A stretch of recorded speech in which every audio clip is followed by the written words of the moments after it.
Mensaje.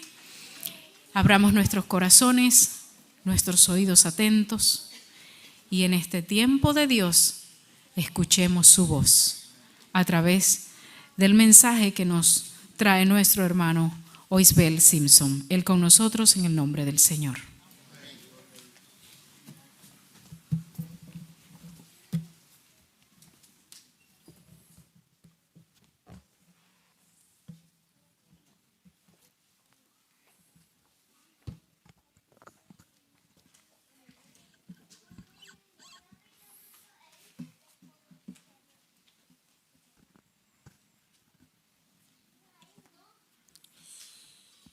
Bendigo el nombre de Dios en este mediodía. Gracias porque una vez más nos da la oportunidad de predicar de su palabra. El título de la enseñanza en esta mañana es El juicio de las naciones. Y vamos a estar analizando Mateos, el capítulo 25, los versículos del 31 al 46. Son unos cuantos, pero es un solo mensaje y quisiera poder terminarlo en esta mañana. Esta escritura forma parte del sermón del Monte de los Olivos que Cristo mismo da, referente a su regreso a la tierra. Este es uno de los pasajes más importantes en la Biblia referente a la escatología, que es el estudio de los últimos tiempos. Y está Cristo sentado en el Monte de los Olivos. Los discípulos recientemente había estado hablando acerca de la destrucción del templo y los tiempos del fin. Y los discípulos vienen a decirnos: Maestro, dinos cuándo serán estas cosas y qué señales habrá de tu venida y de fin de siglo. Ellos quieren saber cuándo estas cosas van a ocurrir. Y Cristo les empieza a dar, les dice: bueno, el día y la hora exacto, eso nadie lo sabe. Pero sí le da algunas señales del tiempo, que esas sí se van a saber de manera clara. Y empieza a darles un mensaje de preparación. De dado que tú no sabes exactamente cuándo va a ser, cuando Cristo venga, ni siquiera, y tampoco sabes cuándo vas a dejar este mundo, el llamado siempre es de urgencia a estar preparado. Y habla y menciona la parábola de las 10 vírgenes y menciona la parábola de los talentos. Pero luego termina entonces narrando específicamente qué va a ocurrir. En el versículo 31. Cuando el Hijo del Hombre venga en su gloria y todos los santos ángeles con él, entonces se sentará en su trono de gloria y serán reunidas delante de él todas las naciones. Entonces apartará los unos de los otros, como aparta el pastor las ovejas de los cabritos. Entonces el resto del capítulo va a hablar específicamente de cómo ocurre este juicio. Dice, versículo 23, y pondrá las ovejas a su derecha y los cabritos a su izquierda. Entonces el rey dirá a los de su derecha: venid, benditos de mi Padre, heredad el reino preparado para vosotros desde la fundación del mundo. Porque tuve hambre y me disteis de comer, tuve sed y me disteis de beber, fui forastero y me recogisteis, estuve desnudo y me vestisteis, enfermo y me visitasteis, en la cárcel y fuisteis a verme. Entonces los justos le responderán diciendo: Señor, ¿cuándo te vimos hambriento y te alimentamos, o sediento y te dimos de beber? ¿Y cuándo te vimos forastero y te recogimos, o desnudo y te vestimos? ¿O cuándo te vimos enfermo o en la cárcel y fuimos a verte? Respondiendo el rey les dirá: de cierto os digo que en cuanto lo hiciste a uno de estos mis hermanos más pequeños, a mí lo hiciste.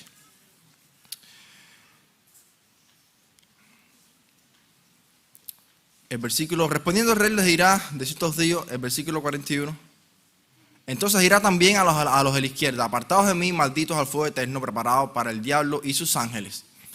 Porque tuve hambre y no me distes de comer, tuve sed y no me distes de beber.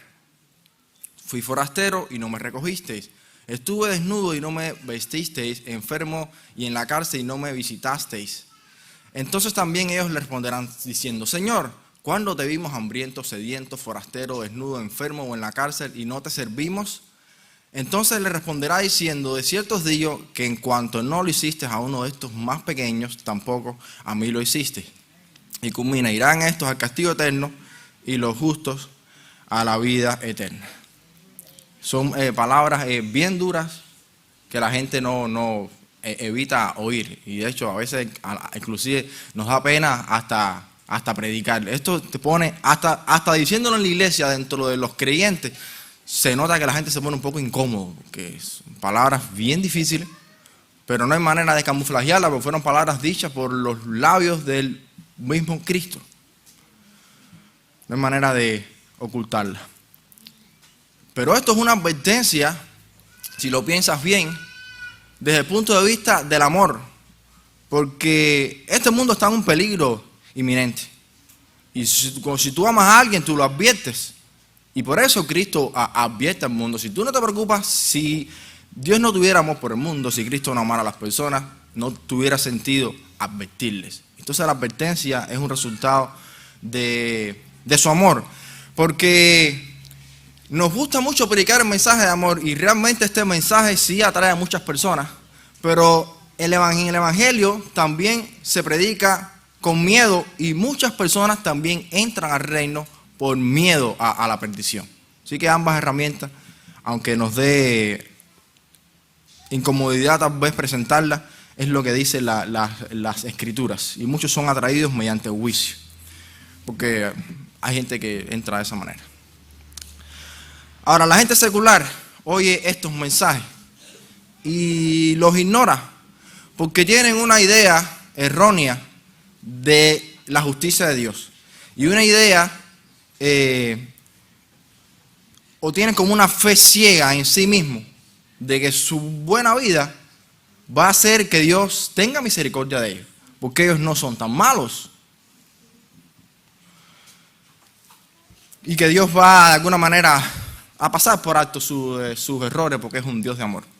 Eso es que realmente no entienden cómo funciona la justicia de Dios. La Biblia es clara. Dice en Números 32:23. Si habréis pecado ante Jehová, sabed que vuestro pecado os alcanzará. Lo que está diciendo es que no hay manera alguna de escapar de las consecuencias del pecado. Dios está al tanto de todos los pecados cometidos. Y como juez justo, Él va a dar el pago que lleva, ni más ni menos. Dice Isaías 3:11. Ay del malvado, mal le irá, porque según las obras de sus manos le será pagado. Proverbios 13:21 y Salmos 98 dicen lo mismo. Dicen, el juicio de Dios sobre el pecado es algo que es inevitable, y el mundo tiene que saber eso, es inevitable, no hay manera de escapar. Romanos 1:18, la ira de Dios se revela desde el cielo contra toda impiedad e injusticia de los hombres. No contra alguna injusticia, no, contra toda injusticia, pequeña o grande. Y Romanos 2:9 dice, tribulación y angustia sobre todo ser humano que hace lo malo, sobre el judío en primer lugar y también sobre el griego. O sea, que incluye a todo el mundo, nadie se escapa. Bueno, usted dirá, bueno, ¿y qué pasa con los cristianos? Bueno, los cristianos, sus pecados también son juzgados. Lo que pasa es que los cristianos tenemos el privilegio de que nuestros pecados son juzgados en un sustituto. Y ese sustituto es nuestro Salvador, Cristo. Y de hecho ese juicio ya se hizo en la cruz cuando Cristo pagó por los pecados. Pero todos los pecados de todo el mundo tienen que de alguna manera ser pagados. Y si no lo paga el sustituto, pues al final lo pagas tú. No pienses que no tengas esta confianza en que de alguna manera Dios va a dejar pasar algo. No funciona así. Ese es el diseño de Dios. Hay muchas religiones que sí predican un tipo de salvación o entrar al reino con cumplimiento de ritos y viviendo una vida buena, y la gente vive una vida bastante decente. Pero este concepto de entrar al cielo por buenas obras no tiene apoyo bíblico. Hay una entrevista que le hizo Larry King a John MacArthur y él le preguntó, ¿qué pasa cuando alguien muere? Y él le respondió, pues o entras a la presencia de Dios para siempre o estás fuera de la presencia de Dios para siempre. Entonces le dice, bueno, ¿y cómo entro a la presencia de Dios? ¿Cómo soy salvo? En la Biblia es clara y el mensaje es por medio de la fe en Jesucristo. Él interrumpe y le dice, bueno, eso quiere decir que todas las demás religiones, el judaísmo, el budismo, el islam, ellos no entran al cielo porque no tienen fe en Cristo. Eso es lo que la Biblia enseña, es el único camino. Entonces él interrumpe y le dice, porque esta es la conclusión que las personas llevan. Eso quiere decir entonces que un hombre malo que tuvo fe en Cristo se salva, pero una persona buena que no tiene fe en Cristo se pierde.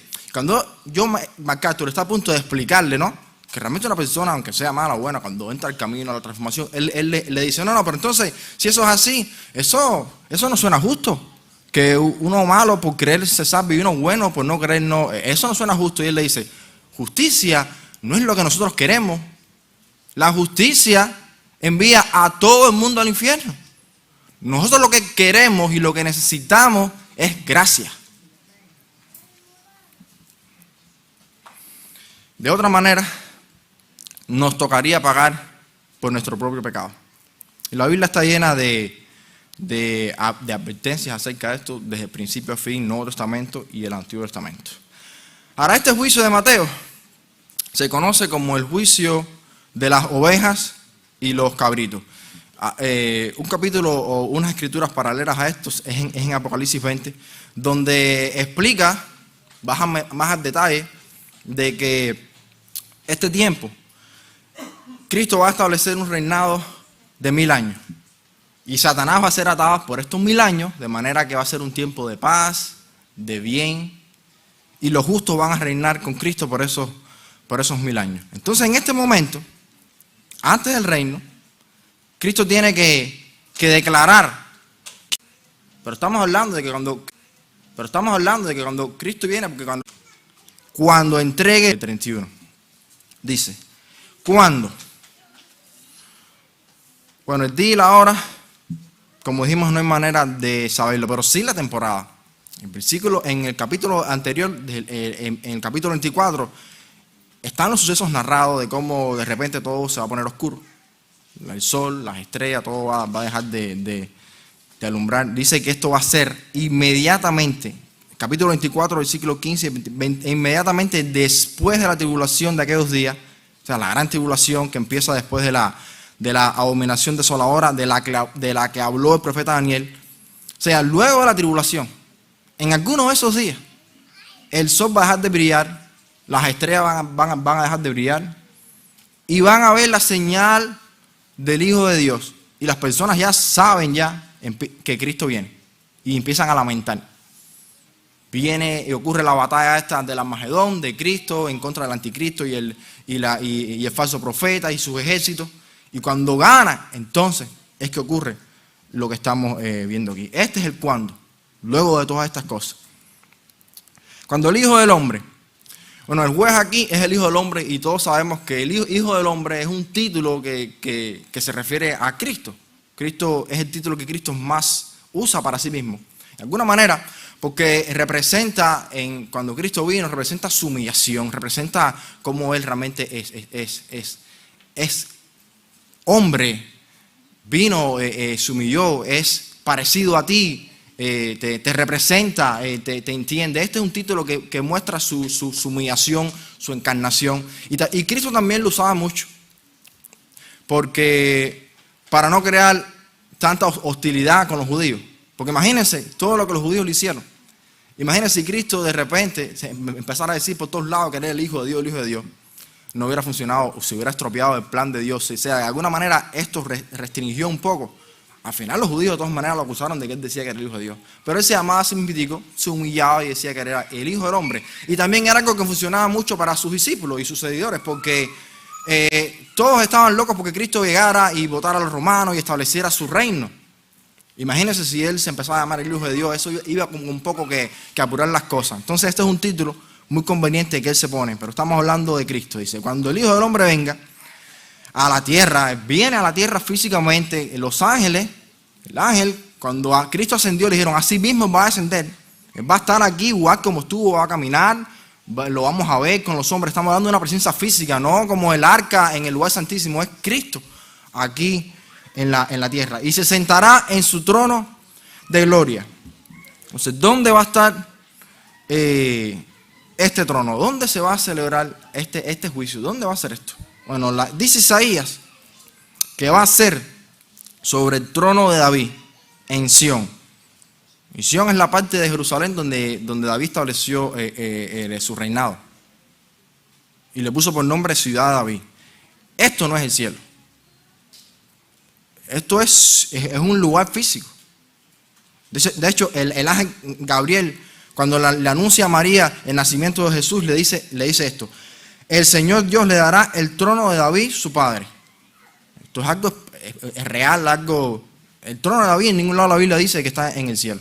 Es algo que está en Jerusalén. Cristo va a estar ahí en Jerusalén y ahí va a estar su trono. Y dice Zacarías, esto es interesantísimo, 14:4, y se afirmarán sus pies en aquel día sobre el monte de los olivos. Esto es a las afueras de Jerusalén, al este, que está enfrente de Jerusalén, al oriente, y el monte de los olivos se partirá en medio hacia el oriente y hacia el occidente, haciendo un valle muy grande.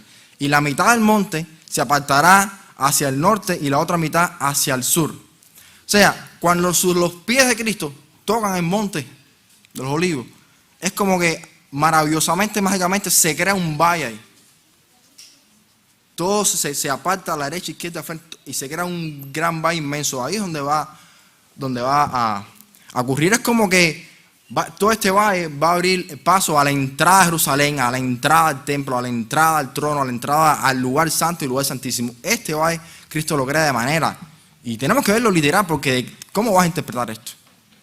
Además, referente a este valle, dice Joel 3:12, despiértense a las naciones y suban al valle de Josafat, porque allí me sentaré para juzgar a todas las naciones de alrededor. Son las mismas escrituras diciendo lo mismo una y otra vez. Echad la hoz, porque la mies está ya madura. Venid, descended, porque el lugar está lleno. Rebosan las cubas, porque mucha es la maldad de ellos. Muchos pueblos en el valle de la decisión, porque cercano está el día de Jehová en el valle de la decisión. El sol y la luna se oscurecerán y las estrellas retraerán su resplandor. Es exactamente lo mismo que Cristo está hablando aquí en Mateo 24. Y Jehová rugirá desde Sión y dará su voz de Jerusalén, y temblarán los cielos y la tierra. Está describiendo el mismo evento. Este valle es conocido como el valle de la decisión, y ahí es donde todas estas personas se van a reunir. Si tú miras el este de Jerusalén en estos tiempos, en ningún valle que hay ahí actualmente cabrían todas las personas del mundo. Imaginando que más o menos sea como ahora, o digamos la mitad o el doble, más o menos unos pocos billones, no caben. Pero según lo que nos cuenta el profeta, con esta expansión que hace de mover montañas y crear un valle, en un espacio de 30 por 40 millas, ahí caben todas las personas. Codo a codo, pero ahí caben todos. Y todos van a ser reunidos en ese juicio, en este valle de la decisión. Y serán reunidas delante de él todas las naciones. Estamos en el versículo 32. Aquí la palabra nación es etnos, que significa tribu, pueblo, raza, en fin, todas las tribus, todas las razas, todas las lenguas, todo el mundo que está vivo en ese momento va a estar aquí en este valle. Entonces empieza el problema. Apartará a los unos de los otros, como aparta el pastor las ovejas de los cabritos. Esta separación es un poco intensa. Las personas saben en ese momento lo que está ocurriendo, porque están mirando que se están separando. Algo está pasando.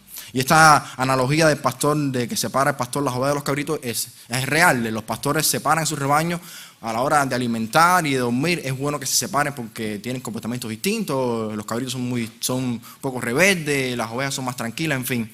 Así va a serlo. Unos no tienen nada que ver con otros, separados. En dos grupos nada más. El hombre actualmente puede hacer muchas distinciones, pero en ese día final, dos nada más. Las ovejas y las cabras. Esa es la separación que hace. Unos a la derecha, las ovejas a la derecha y los cabritos a la izquierda. Y en la Biblia la derecha es la mano preferida, es la mano de la herencia, es la mano de la bendición. Recuerden cuando Jacob fue a bendecir a los hijos de José, le pusieron a Manasés a la derecha porque es el primogénito, tiene que obtener la bendición, pero él coge y cruza los brazos, que la derecha él la quería poner sobre Efraín porque era el que quería darle la herencia. Entonces a la mano derecha aquí están los preferidos. Entonces el rey dirá a los de su derecha: venid, benditos de mi Padre, heredad el reino preparado para vosotros desde la fundación del mundo. O sea, ubícate, ya el anticristo, la bestia, los ejércitos, ya toda esta gente están derrotados. Dice que fueron lanzados al lado de fuego. Satanás no. Dice Satanás, dice que vino un ángel del cielo con la llave del abismo y una gran cadena y lo ató por 1000 años. y ya Cristo está a punto de entrar al reino y ya es el momento de decidir quiénes entran. Y esta invitación es a los que están a la derecha. Ahora, específicamente, ¿por qué los está invitando? ¿Cuál es en qué término? Aquí es donde muchos ya tienen un poco problema de entender, ¿no? Donde se torna un poco difícil. Porque dice el versículo 35, porque tuve hambre y me diste de comer, tuve sed y me diste de beber, fui forastero y me recogiste, estuve enfermo, estuve desnudo y me vestiste, enfermo y me visitasteis, en la cárcel y fuisteis a verme. Esta versión con todos los eises, eso no, está un poco difícil, fuisteis a verme. Lo primero que me llama la atención a mí aquí es que es una lista bien específica de cosas. Ya eso está un poco extraño. Bien específica las cosas que la gente que le está diciendo que entre. Una lista bien específica de cosas. ¿Y acaso esto no es salvación por obra? ¿Acaso la gente que va a entrar al reino son la gente que hace obras sociales? ¿O los filántropos? ¿Sí? Aquí la gente que son amables, que se preocupan. Es lo que está diciendo aquí. Y esto realmente es un problema, porque esto derrumba toda la doctrina de la salvación por gracia y por fe. Esto no encaja. Pero el problema aquí es que se pasa por alto el versículo anterior. Si tú lo lees así solo, empiezas a leer por ahí sin un contexto y sin nada, puedes llegar a la conclusión equivocada. Porque el versículo 24 dice exactamente quiénes son los que entran. Dice, venid. La primera invitación de venid es quiénes son los que venid, los benditos de mi Padre. Esa es la fuente de salvación. Los que han sido bendecidos por el Padre con la gracia. Los que han sido justificados por mi Padre. Tú puedes haber hecho todas las obras buenas que tú quieras, pero si tú no has sido bendecido por el Padre, nada de estas cosas cuentan. ¿Por qué? Porque sí, Dios va a mirar y va a ver todas tus buenas obras, pero te digo algo, cuando Él mire también va a ver las malas. Y si ve solo una, ya por esa, tú tienes que pagar. Y no lo puedes pagar con obras de caridad, ni siendo filántropo, porque el pago del pecado es la muerte. Entonces, sí, puedes ver tus obras buenas, pero y las otras, como tú las tapas. Entonces, el pecado, la paga del pecado es la muerte. O mueres tú, o muere un sustituto por ti. Ahí es donde entra entonces la gracia. Estos que están entrando son los benditos de mi Padre. Hay tendencia fuera del cristianismo inclusive, de que las obras de caridad la gente le agrega algo en la salvación. Y te digo la verdad, hasta cierto punto, vivir una vida haciendo obra de caridad, y este es el llamado para todo el mundo, sí te trae unos beneficios en esta vida. Estamos hablando del mundo secular. Pero de hecho ni siquiera te puedo garantizar que siempre te va a ir bien. Yo lo que sí te puedo garantizar a ti es de que en el día final, si tú eres creyente en Cristo, tú sí vas a ser salvo. Eso sí te lo puedo garantizar, pero lo que no te puedo garantizar es que porque tú, por muy bueno que sea y obras de caridad que hablas, te va a ir bien todo el tiempo. No lo digo yo, lo dice en las Escrituras. ¿Por qué? Porque hay un principio que Dios no aplica su gracia común o su justicia en la tierra, fíjense, ahora en este tiempo de manera uniforme. ¿Qué quiere decir esto?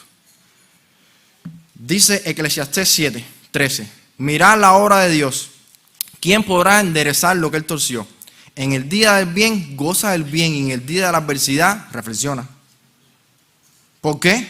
Porque Dios hizo tanto el uno como el otro, a fin de que el hombre no sepa qué trae el futuro. Este es el punto. Justo hay que perece, pese a su justicia.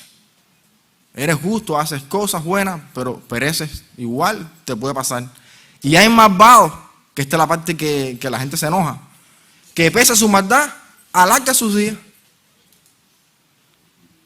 Más adelante, versículo 20, ciertamente no hay en la tierra hombre tan justo que haga el bien y nunca peque. Entonces, basado en esto último, es lo que dije antes. Dios no aplica ni su gracia ni su justicia uniforme. Si siempre es malo, no lo va a ir mal, ni siempre es bueno, siempre le va a ir bien. ¿Por qué? Porque no hay justo que siempre haga el bien y que nunca peque. Y ya esto le da permiso a Dios de que aunque tú siendo lo justo, Él no tiene por qué bendecirte siempre. Y como al final los no salvos van a tener su juicio en el día final, Dios tampoco está obligado a hacerle su justicia completa aquí en la tierra a las personas. De manera que en este mundo usted va a ver cosas intermedias. En el día final, ahí sí, los justos sí van a ir a la vida eterna y los no creyentes sí van a ir al lago de fuego. Eso sí te lo puedo garantizar, pero aquí no te puedo garantizar nada. Entonces, si estas buenas obras de caridad ni siquiera te garantizan la buena vida aquí, ¿qué te hace pensar que en ese día de juicio sí te van a garantizar la entrada al reino? No hay manera. Es la gracia de Dios. Son los benditos de mi Padre. Y sigue diciendo, heredad el reino. O sea, tú heredas algo porque eres parte de la familia. Tú naces con eso. Porque tú naciste ya de Dios. Tú naciste cuando tú fuiste bautizado. Tú naciste de nuevo. Tú eres una nueva criatura. Esa es la heredad que estás hablando. Naces en la familia de Dios. Eres nacido por la fe. Heredad el reino preparado para vosotros desde la fundación del mundo. O sea, esta heredad ha sido preparada desde el principio. Desde el principio ya estaba en los planes de Dios. Y Dios tiene en los planes de Dios esa heredad. Es porque también tiene los herederos, sino para qué va a tener la heredad. No lo dice aquí, pero lo dice otros versículos. Lo dice Efesios 1, 4 y 5. Según nos escogió en Él, las mismas palabras, antes de la fundación del mundo, para que fuésemos santos y sin mancha delante de Él, en amor habiéndonos predestinado para ser adoptados hijos suyos por medio de Jesucristo, según el puro afecto de su voluntad. Segunda de Tesalonicenses 2:13. Nosotros debemos dar gracias a Dios de que Dios nos ha escogido desde el principio para salvación mediante la santificación por el Espíritu y la fe en la verdad. Estamos hablando todo el tiempo de gracia, de fe, de ser los benditos, estar bendecidos por el Padre. Quiero que quede claro estos versículos. En los versos 35 y 36 no es el enfoque principal. Solo son ejemplos de los frutos que tienen los redimidos, que comprueban que su fe es real. Porque Santiago dice, la fe sin obra es muerta. Entonces, esto no es algo que va a ser en lo oculto. No es que Dios va a decir, entren los cristianos, porque yo sé que tú eres cristiano y tú también lo sabes, aunque nadie lo sepa. No, así no funciona, no te engañes. Eso es visible mediante las obras. Inclusive tú le pones el texto de Mateo 25 a ChatGPT, que es inteligencia artificial, y te lo dice claritico. De hecho, yo lo copié, dice, estas obras de caridad son la evidencia de que la gracia de Dios ha transformado el corazón de estas personas que son los benditos del Padre. Entonces, la razón por la que entran al reino y porque son salvos es el verso 34. La prueba y la evidencia de ellos es el verso 35 y el verso 36. Ahora, estas obras bien específicas, ¿por qué son mencionadas así? Bueno, es que estas son las evidencias claras del tiempo que se está viviendo. Recuerden que acaban de salir de la tribulación. Estas son las necesidades que existen. Porque recuerden todo lo que pasó. Muchas personas al profesar la fe en Cristo perdieron la cabeza. Y otros, los que no se ponían la marca de la bestia, no podían comprar ni vender. Entonces, estamos hablando de unos años terribles, de vagabundos por todos lados, gente pasando hambre, necesidad, sin estar bien vestidos, sin hogar. Te meten preso cuando se enteran de tu fe en Cristo. Entonces, estas necesidades son exactamente de las que están hablando aquí. Tuve hambre y me diste de comer. Sed y me diste de beber. O sea, se mencionan 6 cosas. Hambre, sed, estar sin alojamiento. Dice, estuvo desnudo. Que esto realmente no es que estaba sin ropa, sino que estaba como vestido inadecuadamente, con harapos, lo que sea, o tiene algún tipo de necesidad, pero no es que está completamente desnudo. Entonces, enfermedad y prisión. Prisión, esto de la visita no es solo de que tú fuiste porque tal vez no es eso, se está hablando de que fui a la prisión a visitarlo, pero a averiguar por qué te metieron preso, a ver cómo yo te puedo sacar. Estas son las necesidades que están ocurriendo en este tiempo, y los creyentes son los que tienen el llamado a suplirse unos a otros este tipo de necesidades sin miedo a también pasar por lo mismo, por ser creyentes en Cristo. Entonces los justos le responderán diciendo, fíjense que voy a decir los justos, no filántropo. Y miren qué respuesta más humilde. Las obras, si no están acompañadas de la bendición de Jehová, no dicen mucho. Porque recuerden, Cristo mismo lo dijo en aquel tiempo, muchos van a decirme, Señor, en tu nombre hicimos A, B, C.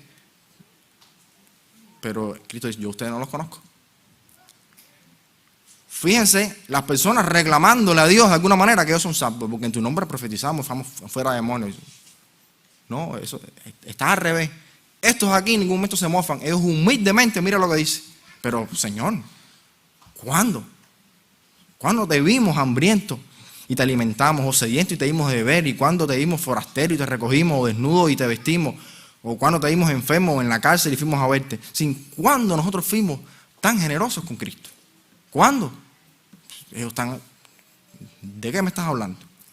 De cierto os digo que en cuanto lo hiciste a uno de estos mis hermanos más pequeños, a mí lo hiciste. Porque los hermanos de Cristo somos los redimidos. Varias escrituras lo hablan. Cristo se identifica como hermano, como somos hijos de Dios, somos hermanos de Cristo. Y Pablo en varias ocasiones lo dice. Dice Mateo 18, el que reciba a un niño como este en mi nombre, ¿a quién recibe? A mí me recibe. Este concepto es muy importante en los cristianos. Lo que sea que usted le haga a cualquier otro hermano, como usted lo trate, inclusive el más pequeño, el más insignificante, el que tal vez no te gusta su personalidad, el que tal vez no huele muy bien, cualquiera, tienes que tener cuidado, porque ese es uno con Cristo. Lo que a él le hiciste, a mí le hiciste. Es algo serio. Es una identidad. Entonces, el más pequeño, tienes que tratarlo como hermano tuyo, también de la familia de Dios. Entonces, el resto de la gente que está a la izquierda, ¿qué ocurre? Apartados de mí, malditos al fuego eterno, preparado para el diablo y sus ángeles. Este lugar, como una vez mencionó el pastor, ni siquiera fue preparado para los seres humanos, fue preparado para el ángel, y lo dice claro aquí, literal. Porque para ellos no hay remedio. Ellos cayeron, se sublevaron, ellos no tienen ningún remedio, ellos van para ahí. Pero el humano sí tiene remedio.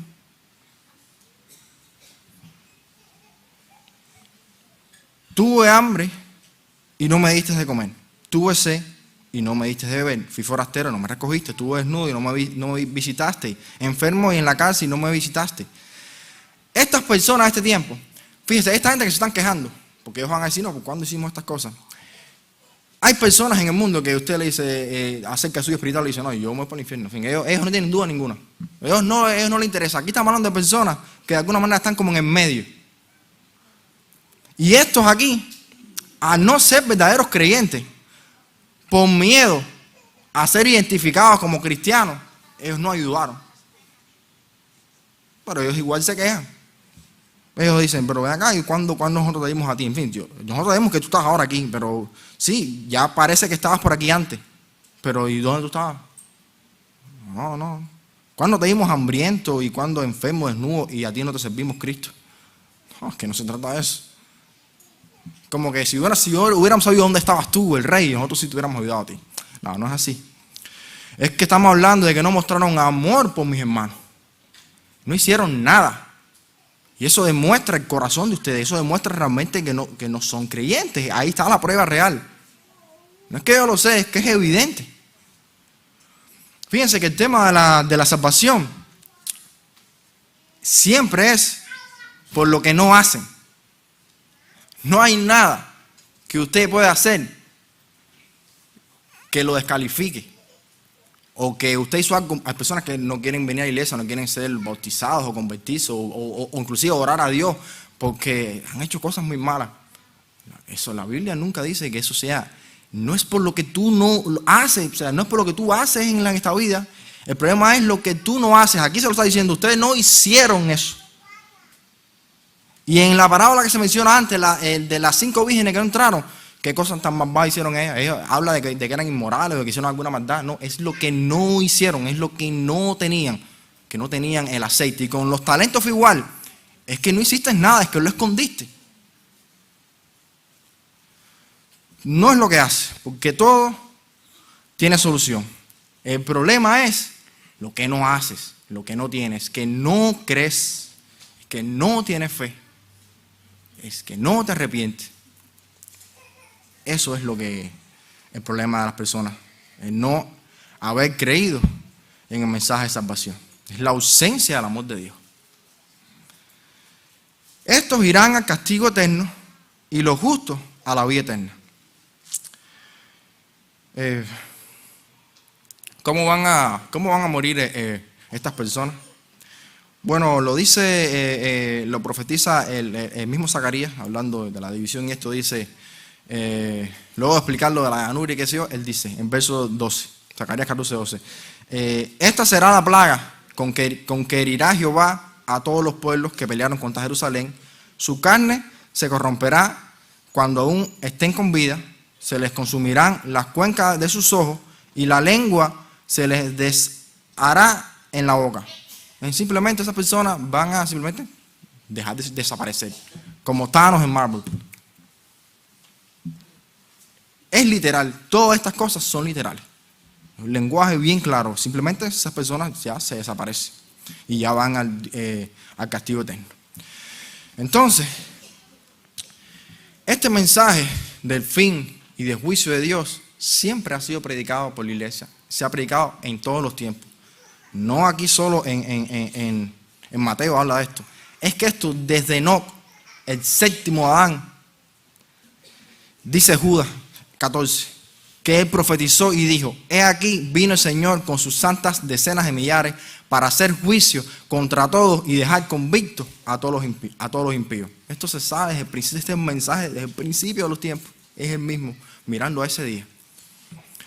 Pero fíjense que lo más importante de estos eventos o la historia del mundo o de Cristo viniendo a la tierra no es la segunda venida. La segunda venida es algo normal, es algo de esperar. Todo el mundo sabe, si conoce a Dios y lee la Biblia, que Dios va a aplicar justicia, que Cristo viene, que va a haber un juicio. Eso es normal, eso se espera de Dios porque Dios es un juez justo.